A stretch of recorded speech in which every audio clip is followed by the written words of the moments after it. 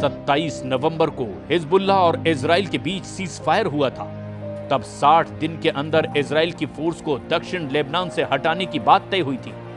लेकिन अब हिजबुल्लाह को लग रहा है कि जिस तरह नेतन्याहू ने सीरिया में फौज की घुसपैठ करके कब्जा करना शुरू किया है, यही हाल दक्षिण लेबनान का होगा, क्योंकि नेतन्याहू ने सीरिया में जबल अल शेख रेंज पर अपना हेलीकॉप्टर उतारकर यह मैसेज पहले ही दे दिया कि सीरिया में इजराइल की फौज अब लंबे वक्त तक रहेगी, या यूं कहें कि सीरिया के बड़े इलाके पर इजराइल की फौज अपना कब्जा बरकरार रखेगी। यही वजह है कि खामनेई ने भी ये कह दिया कि चाहे गाजा हो या लेबनान हो, सीरिया हो या फिर यमन, इजराइल के खिलाफ मरते दम तक युद्ध लड़ा जाएगा।